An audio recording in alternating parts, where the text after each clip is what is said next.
Kaip atrodo lietuviškas serialas?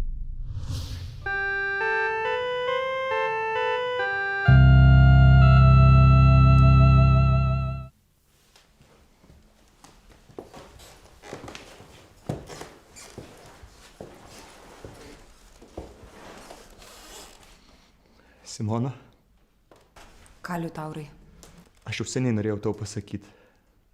Benas ne tavo tėvas, Vilius ne tavo sūnus, o Kęstutis pakliuvo į autokatastrofą.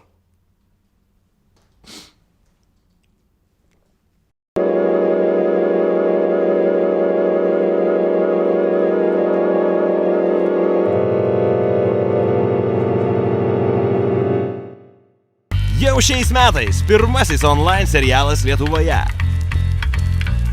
Serialas turi būti aktualus ir atspindėti realybę. Kalbėti su žiūrovais jų kalba. Mūsų komanda – tikri profesionalai. 3 kameros, 2 telefonai, 3 šviesos operatoriai, garso režisieriai. Visa tai padaryta tik iš entuziazmo. Aišku, čia nėra pirmas online serialas Lietuvoje. Mes tai darome tam, kad užsidirbti daugiau pinigų ir pritraukti daugiau žiūrovų. Pasiūlymų aš turiu daug, bet aš renkuosi serialą. Po žuvies pakavimo su lenkais aš tiesiog paskęstu kūrybai. Vienoj scenai mes norėjom parodyti tokią socialinę problemą, kad jauni žmonės pasirinka idiotiškas profesijas. Norisi ateiti ir paklausti, come on, ką tu veiksi su šitą profesiją? Kur tu dirbsi? Serialas buvo filmuotas keliose lokacijose.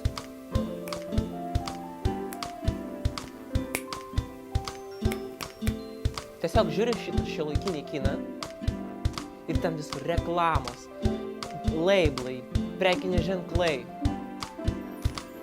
Tiesiog jums reikia apsispręsti, kur yra menas, o kur yra komercija. Mane lietuviškose serialuose labiausiai erzina neprofesionalumas. Ar negalima vieną kartą kažkaip susiimti ir padaryti normaliai, atsakančiai? Kad šitas traileris surinktų daugiau peržiūrų, mes įtraukėme kačiukų nuotraukų ir dubstepo garsų.